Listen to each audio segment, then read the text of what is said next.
Meanwhile, the country is now facing extended hours in the dark after Eskom ramped up rolling blackouts. Stage 5 rotational power cuts are in place until 9 p.m. when they escalate to stage 6. Tomorrow from 5 in the morning, it's back to stage 5. Eskom says in the last 24 hours, 6 generating units have broken down. Although a couple of units are back online, it has again requested members of the public to use electricity sparingly. Let's get into our conversation now with James Mackay, CEO of the Energy Council of South Africa, as we look at the state of disaster. What does it mean? Is it a good move, as some have criticized it? Others say that it is much needed. James, thank you so much for your time this afternoon. The issue of rolling blackouts, has been a long time coming, and some are saying that the possible declaration of a state of disaster is a step in the right direction, while others are saying you cannot create a crisis and then want to further then add a state of disaster to try and resolve a crisis which you created. What is your reaction? Which side are you leaning towards here? Thanks, Bongiwe. I think that, load shedding is just so detrimental to the country that everyone's looking for a positive response. And there's a little bit of a risk that we have this optimism bias that by calling this a state of disaster, that somehow this is going to fix it. But, let's just unpack what does that actually mean. A state of disaster would be an unforeseen event. We've had load shedding since 2008, so it's really not an unforeseen event. Private sector business, a lot of entities have been calling for real action, even the outgoing CEO, and this has fallen on deaf ears. So it's not an unforeseen event, and the response to load shedding is also not a once-off event. We're not, responding to the KZN floods. We have to turn around our biggest corporate, over 40,000 people, 250 billion rand revenue a year. And by our own admission, government has said this is probably at least a 3-year process. So that, doesn't really, do we need a disaster response and sort of quick knee-jerk reaction and decision-making? No, I would argue what really we need is sort of a long and hard, steady turnaround of performance, of compliance, accountability in government, driving out proper shareholder management and oversight of SOEs. That doesn't sound like a disaster. That sounds like what government should be held accountable to do. So I don't think as business and so as the Energy Council that we really see that calling a sort of a state of disaster is really the right response. It's again a response to try and show that something is being done, but it's not really going to change the outcome of load shedding. And that's the thing, that's a nub of it there, because a number of people, are saying that there'll be emergency procurement. Government will then be able to bypass its own regulations in some instances and be able to procure, urgently. But that doesn't mean that you and I are going to wake up tomorrow and there won't be a stage 6. Absolutely. And Bongiwe, that's why, my earlier point is we are all feeling quite anxious as a country. The amount of messages and direct evidence of small businesses and even municipalities who are absolutely besides themselves. They don't know how to keep their doors open and to keep people in jobs because they can't afford to run diesel and generators. So it feels disastrous. But, quite honestly, if we said every time something feels disastrous, we must declare a state of disaster, which subordinates societal protection and regulations, it's very dangerous. Then actually we should probably declare a state of disaster over half our municipalities, probably a number of other SOEs and even the water sector. So, I'm not convinced that really, and even in the Lekgotla, the call was for a government-wide effort. Actually, our Electricity Act calls for a government-wide effort by implementing clear policy, good ambition, which has all been agreed. So government really just needs to do what they've been saying that they will do for years.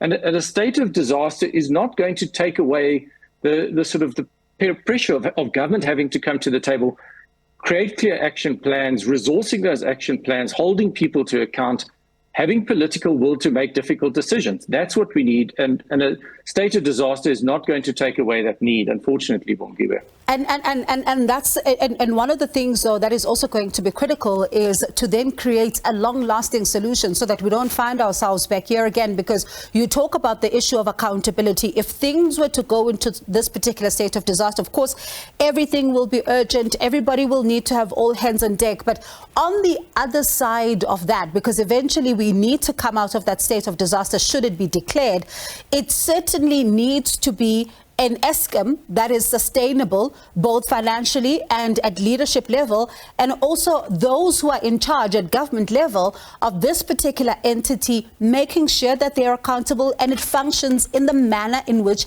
it should be. Absolutely. We had actually a strategy session with our executive representatives, our members this morning.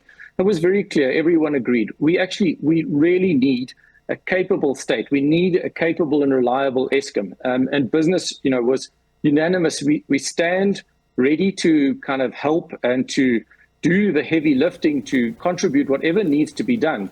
But government needs to open the door on a transparent basis that actually holds people to account, creates good plans. The ambition is agreed. Everyone feels that, what the ambition that the president has put forward and is being set forward by NECOM, that the Eskom board has said we need to do, we agree with that. But how will that be done? Do we have the resources? Who will be held accountable? And business is ready to really kind of come to the party, but how will we do that in a transparent manner with good governance and get things done? I think that, this is a deeper conversation, and declaring a state of disaster feels like, we're going to try and mop up a bunch of these things and suddenly, all the problems will go away. That's not going to happen. We're going to have to do the hard yards. And I think the Lekgotla said it, government-wide, society-wide, everyone needs to rally and say, what do we do here? We've got to get it done. And at the same time, the coffers need to be protected, because we also saw, looting during the state of disaster where COVID-19 was concerned. And of course, they talk about how now they're going into this all prepared and ready. But we've seen so much of this, even with the State Capture Commission of Inquiry and what happened at Eskom there. So there needs to be even another layer here to protect whatever funds that may then be made available as well. Yes, Bongiwe, I think it, underpinning some of the more technical type of regulatory discussion is a deep concern and a lack of confidence in how leadership is going to drive this turnaround, how this sort of state of disaster declaration will be used. The fact that it can subordinate sort of important processes like permitting, environmental protection, protection of taxpayers, protection of the fiscal liability space. What we can't afford is to suddenly have a lack of transparency, decisions made without a clear fact base and without participation.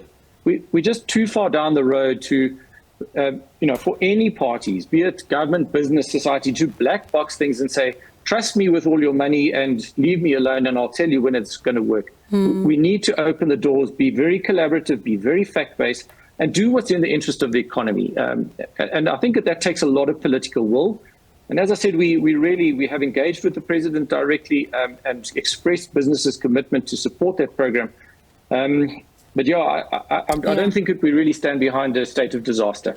And, especially when you even look as well as to how much power is also needed to the grid and the pace at which, renewables are even taking, a lot of concern around that as well. But let's then look at, businesses as we wrap up our conversation, because some seem to think that even if you declare a state of disaster, at the end of the day, you've had businesses that were on their knees. When you look at the impact of COVID-19, some for example, in KwaZulu-Natal would have been impacted by floods as well. And now rolling blackouts have also added another layer to, the challenges that they're facing. And some are saying that it might be too late to save some of these businesses. What are things looking like on that particular front? Would it be too late, even if a state of national disaster comes in?